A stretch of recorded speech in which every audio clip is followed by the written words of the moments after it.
नमस्कार, खरी खरी में आपका स्वागत है। मैं हूं मृगेंद्र सिंह।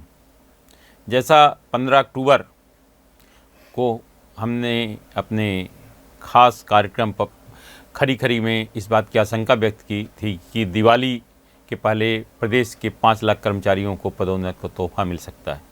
हालांकि वो अभी फैसला पूरी तरह से नहीं हुआ, लेकिन आज हाई कोर्ट के रुख से लगता है कि अपनी बात अगली बैठक को सही हो सकती है, क्योंकि जिस तरह से आज हाई कोर्ट में chief justice Madhya Pradesh justice Sanjeev Sachdeva का रुख था, उससे ऐसा लग रहा है कि जो मध्य प्रदेश सरकार की 2025 की पॉलिसी है प्रमोशन की, उससे वो काफ़ी कुछ संतुष्ट हैं।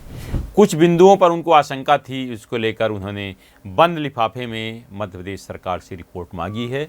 उसके बाद 28 और 29 अक्टूबर को इस मामले में सुनवाई होगी या फैसला ले लिया जाएगा।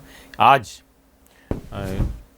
हाई कोर्ट ने स्पष्ट रूप से कहा है कि हम 28 को पूरे 11:30 के बाद पूरे दिन सुनवाई करेंगे और अगर ज़रूरत पड़ी तो 29 अक्टूबर को भी सुनवाई करेंगे। इसका मतलब साफ है कि मध्य प्रदेश के कर्मचारियों की पदोन्नति का राय खुल सकती है।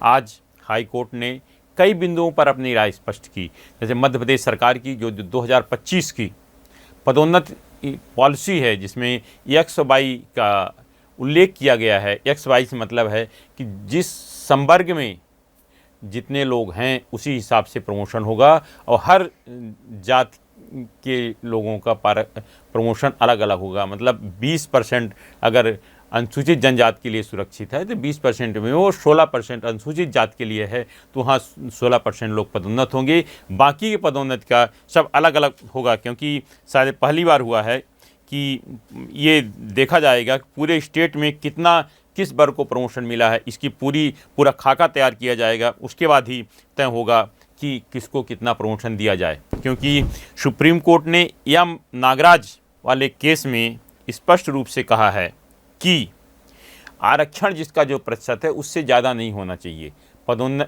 इसी कारण मध्य प्रदेश सरकार ने जो नीति बनाई है उसी हिसाब से बनाई है। मतलब मध्य प्रदेश सरकार को आज ये कहेंगे अपन की पार्सल रिलीफ मिल गई है कि हाँ, उन्हें DP से ज़रूर रोकी है, लेकिन उन्होंने कहा नियम 5 और 6 के लिए हर वर्ग के लिए जो अलग अलग आरक्षण है वो आप बताइए कि मध्य प्रदेश में किस तरह से ये पदोन्नति दी जाएगी। और उसने ओपन करने के लिए नहीं कहा, बोले उन्हें बंद लिफाफा में आप दीजिए, हम उसको देखेंगे, यदि हम संतुष्ट हैं तो आपको अनुमति देंगे कि आप DPC करके प्रमोशन कर सकते हैं। मध्य प्रदेश सरकार के जो मैंने सूत्र हैं हमारे, मैंने पता किया सबसे बातचीत के बाद, तो लगभग 25-30 विभागों ने यह तैयारी कर ली है कि हर संवर्ग के लिए किस तरह अलग अलग प्रमोशन होगा। जो और 10-15 विभाग बचे हैं 10 से 15 के बीच, वो भी ये तय कर लेंगे कि हमें किसको कितना प्रमोशन देना है। उसके बाद आगामी 28 अक्टूबर को माननीय न्यायालय में प्रस्तुत किया जाएगा बंद लिफाफे में कि हम किस तरह से पदोन्नति देना चाहते हैं। यदि माननीय न्यायालय उससे संतुष्ट होता है तो यह मान के चलिए कि इस महीने के अंत में पदोन्नति का रास्ता खुल सकता है।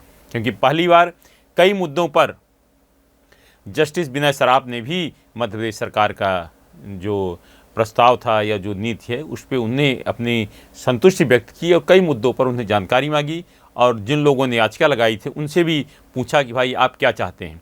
याचिकाकर्ताओं का ये भी कहना था कि यदि प्यून हैं तो उसको पदोन्नति में आरक्षण मिलना चाहिए, उसको लाभ मिलना चाहिए। तो फिर ये अगर किसी विभाग का चीफ इंजीनियर है या DSP है उसको क्यों नहीं मिलना चाहिए। तो मुझे लगता है कि इसमें हाई कोर्ट ने जस्टिस ने साफ साफ कहा कि संविधान में ऐसा कोई प्रावधान नहीं है। अब इसमें देखिए 28-29 को क्या होता है। लेकिन जो कर्मचारियों से बात की, कर्मचारियों की मांग ये थी कि जिस तरह से DSP और SDM को प्रमोशन मिलता है, मतलब प्रथम श्रेणी के गजेटेड अफसर होते हैं कि उनको स्वयंमान वेतनमान के साथ ही पदोन्नति मिलती जाती है, वैसे वेतन आखिर इनको क्यों नहीं दिया जा सकता। मध्य प्रदेश में कमलनाथ सरकार ने ऐसा एक प्रस्ताव तैयार किया था और तत्कालीन सामान्य प्रशासन मंत्री डॉक्टर गोविंद सिंह के नेतृत्व में एक कमेटी बनाई गई थी, जिसमें तत्कालीन मुख्य सचिव SR मोहंती थे, तत्कालीन ACS GAD सहित सभी ACS GAD KK सिंह थे और सब ने एक बनाया था। उसमें ये कहा था कि जब तक इस तरह के पदोन्नति में आरक्षण को लेकर विवाद चल रहा तो वो विवाद ही समाप्त करने के लिए कहा गया था कि जिस तरह SC ST के प्रमोशन को कोई विवाद ना हो। तो आप देखिए जिस तरह से डीएसपी से एडिशनल एसपी और आपके डिप्टी कलेक्टर से एडिशनल कलेक्टर बन जाते हैं, उसमें जो जिस पद का होता है, जिस वर्ग में आता है, उसी हिसाब से उसको प्रमोशन मिलता जाता है। वही यहाँ के कर्मचारियों की मांग थी और प्रस्ताव था, लेकिन किसी कारण बस नहीं हो पाया था क्योंकि कमलनाथ जी की सरकार चली गई थी। वर्तमान में कर्मचारियों की ही मांग है कि अगर प्रमोशन में कोई दिक्कत आ रही तो जिस तरह से गैजेटेड अधिकारियों को प्रमोशन दिया जाता है, मतलब फर्स्ट क्लास गैजेटेड अधिकारियों को, उसी तरह अन्य लोगों को प्रमोशन दिया जाए। ये तो सरकार का निर्णय है क्योंकि सरकार को हाई कोर्ट के डिसीजन पर भरोसा है कि हाई कोर्ट का निर्णय आएगा उसके बाद, लेकिन कर्मचारियों की एक मांग यह भी है। आज सिर्फ इतना ही। इस तरह की खबरों से जुड़े रहने के लिए हमारे चैनल पब्लिक वाणी को आप सब्सक्राइब करिए और आपके पास भी यदि कोई खबर है तो हमें ज़रूर बताइए, क्योंकि हमारा नाम है पब्लिक वाणी।